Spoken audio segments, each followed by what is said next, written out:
अब क्या करेंगे भक्त, अब क्या करेंगे वो लोग जिनके इजराइल पौ हैं, अब क्या करेंगे वो लोग, खासकर जातिवादी और मनुवादी मीडिया के वो जातिवादी मनुवादी पत्रकार जो दिन रात इजराइल इजराइल कर रहे थे। ब्रिक्स समिट के बाद प्रधानमंत्री नरेंद्र मोदी की दो बड़ी बैठक हुई है, एक ईरान के साथ और एक चीन के साथ। चीन के साथ बैठक को लेकर अखबार क्या लिख रहे हैं, सोशल मीडिया पर क्या चल रहा है वो भी बताऊंगा। लेकिन ये तो साफ है कि इजराइल और फिलिस्तीन के युद्ध में भारत की विदेश नीति क्रिस्टल क्लियर है और वो शांति के पक्ष में है और वो चाहता है कि इजराइल युद्ध रोक दे। फिलिस्तीन एक स्वायत्त देश है, एक इंडिपेंडेंट देश है और उसको उस देश का दर्जा मिले। यासार अराफात के समय से जो भारत की विदेश नीति है उस पर वो अभी भी कायम है। वहीं हिजबुल्लाह के हमलों की जब नई तस्वीरें देखेंगे तो आपके रोंगटे खड़े हो जाएंगे।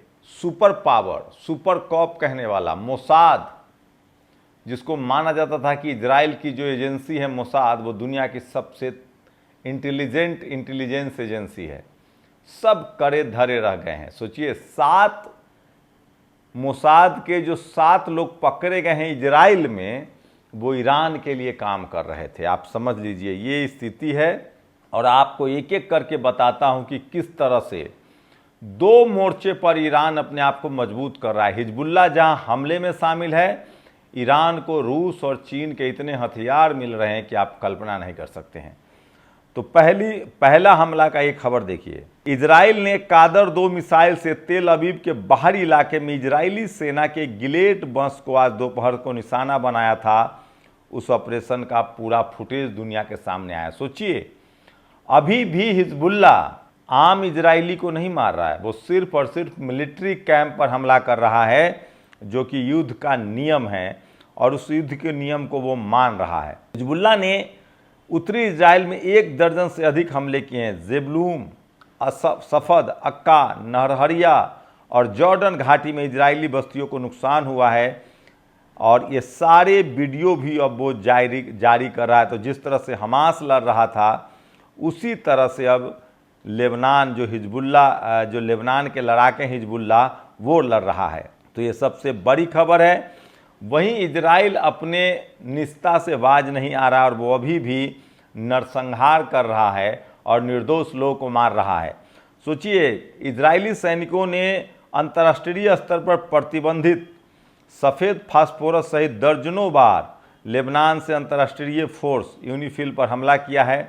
15 संयुक्त राष्ट्र सैनिक घायल हैं। इजराइल की कोई जवाबदेही नहीं है। गजा नरसंहार में संयुक्त राष्ट्र इजराइल को बर्बरता बरतने का पूरा अधिकार देता है।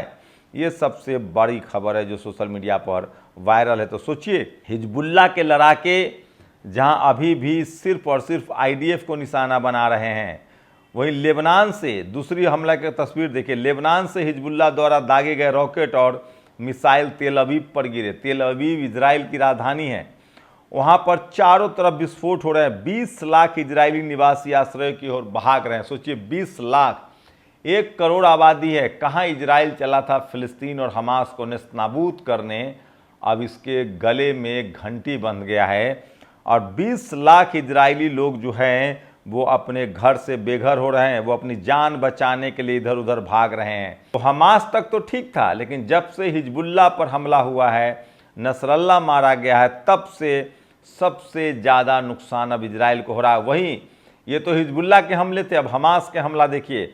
हमास ने जबलिया सिविल स्पोर्ट्स क्लब के पास इजरायली सैन्य अभियान मुख्यालय पर टीबीजी किलेबंदी रोधी गोलों से हमला किया। मुख्यालय के अंदर घुसकर मशीन गन से आईडीएफ सैनिकों को मारा। मृत घायलों को लेने 2 हेलीकॉप्टर उतरे हैं। तो रोज दर्जनों सैनिक मारे जा रहे हैं। सबसे बड़ी खबर है, आईडीएफ 288 ब्रिगेड की 9308वीं बटालियन का deputy commander major Abiram Harib दक्षिण लेबनान में हिजबुल्लाह के स्ट्राइक में मारा गया है। पिछले दिनों गजा में आईडीएफ कमांडर एहसान दक्सा भी मारा गया था। तो ये बड़ी खबरें हैं, बड़ी मौतें हो रही है जो सोशल मीडिया पर वायरल है और ये कोई आपको नहीं बताएगा। मैं इसलिए कह रहा हूँ, किस तरह से जहां इजराइल आम नागरिकों को मान रहा है, वहीं हिजबुल्लाह और लेबनान के लड़ाके जो हैं वो इजराइल के लिए मौत के समान बन गए हैं। ये सबसे बड़ी खबर है जो सोशल मीडिया पर वायरल है। इजराइल को 7 मोर्चों पर लड़ना पड़ा। मैंने आपको हिजबुल्लाह की बमबारी बताई, मैंने आपको हमास का हमला बताया। अब इराकी रेसिस्टेंस की खबर सुनिए। इराकी रेसिस्टेंस द्वारा छोड़े गए 6 रॉकेटों ने पूर्वी सीरिया डेर एजोर में कानिको अमेरिकन गैस क्षेत्र और रडार बेस को निशाना बनाया है। 4 रॉकेट अपने लक्ष्य तक पहुंचे हैं। तो ये सबसे बड़ी खबर है जो मैं आपको बता रहा हूं, और ये वो खबरें हैं जो आपको जानना चाहिए। और सोचिए, दुनिया भर में अपने आप को सबसे बड़ा सुपर पावर कहने वाला इजराइल घिर गया। ये हथियार देखिए, इजराइल जो है वो अपने आप को मजबूत कर रहा है, तो ईरान उससे दुगने मजबूती से अपने आप को मजबूत कर रहा है। और ईरान ने साफ साफ कहा है कि वो किसी भी कीमत पर इस युद्ध का बदला लेगा। हिजबुल्लाह ने अभी अभी एक तस्वीरें जारी की है, किस तरह से हरमस 450 ड्रोन को मार गिराया गया है लेबनान के ऊपर जो उड़ रहा था। ये बड़ी खबर है जो मैं आपको बता रहा हूं। और अभी भी नसरल्ला जो है वो उन लोगों के लिए हीरो बना हुआ है। तो सबसे बड़ी खबर बता रहा हूं जो सोशल मीडिया पर वायरल है। तो आज का अपडेट ये है कि हिजबुल्लाह लगातार बमबारी कर रहा है, हमास लगातार इजराइल को चुनौती दे रहा है।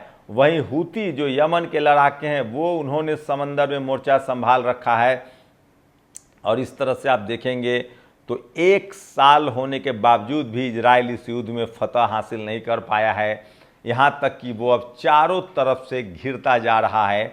और जितने वो लोग जो अमन पसंद लोग हैं, खाड़ी देश से एकजुट हो रहा है, मुस्लिम देश से एकजुट हो रहा है, इस्लामिक राष्ट्र से एकजुट हो रहे हैं, और 100 से ज़्यादा दुनिया के जो शांति पसंद देश हैं वो कह रहे हैं कि ये युद्ध जो है इजराइल ने शुरू किया था उसको ही ख़त्म करना पड़ेगा, और हिटलर की तरह उसकी हार भी होगी, और मानवता को शर्मसार और मानवता को मारने का दोषी भी बेंजामिन नेतन्याहू को ठहराया जा सकता है। इंटरनेशनल कोर्ट ने पहले ही बेंजामिन नेतन्याहू को घोषित, आपको बता दें कि दोषी ठहरा चुका है। नरसंहार का दोषी ठहराया है, जनसंहार का दोषी ठहराया है। तो ये बड़ी खबर है जो सोशल मीडिया पर वायरल है। लेकिन सबसे बड़ी बात है, सोचिए 20 लाख इजरायली जो राजधानी तेल अवीव में रह रहे हैं वो अब अपने घर पर असुरक्षित महसूस कर रहे हैं। वो घर से बेघर हो रहे हैं और वो सुरक्षित ठिकानों पर जाना चाह रहे हैं। एक बार आपको बता दें फिर से, भारत के प्रधानमंत्री नरेंद्र मोदी ने ईरान के प्रमुख से मुलाकात भी की है। ब्रिक्स देशों की बैठक में आपने सब देखा, रूस, चीन और भारत के संबंधों पर बातचीत हुई है। चीन से नया समझौता भी हुआ है। वहीं रूस ने जिस तरह की सॉलिडारिटी ईरान के साथ दिखाई है वो भक्तों को हजम नहीं हो रहा होगा, भारत की जातिवादी मनुवादी मीडिया को हजम नहीं हो रहा होगा। लेकिन यही भारत की विदेश नीति है।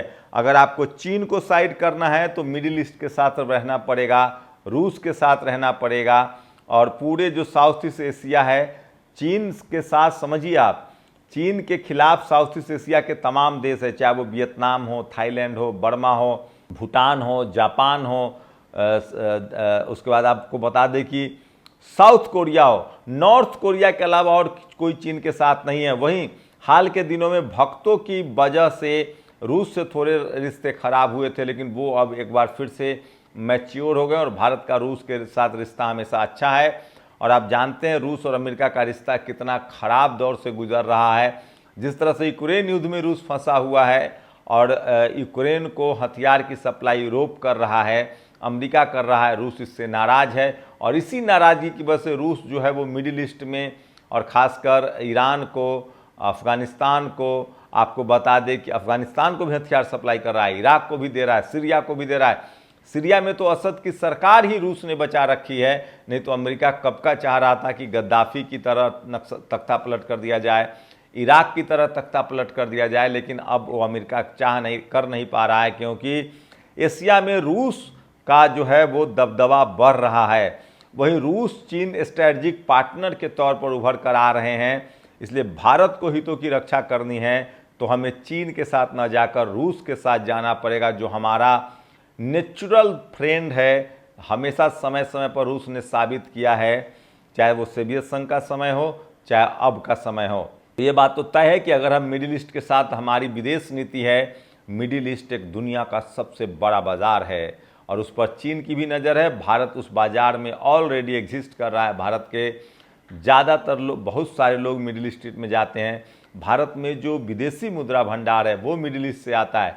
दो बातें समझनी पड़ेगी, ये जो पढ़ा लिखा तबका अपना जो यूरोप चला जाता है, अमेरिका चला जाता है, वो वहीं बस जाता है। भारत को उससे विदेशी मुद्रा की आय नहीं होती है।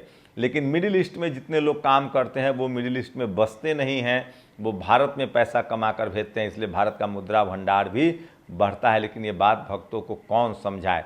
तो मैं भारतीय हितों के साथ हूँ, मैं भारत की विदेश नीति के साथ हूँ, मैं भारत के साथ हूँ, और भारत कह रहा है कि हम शांति के पक्ष में हैं।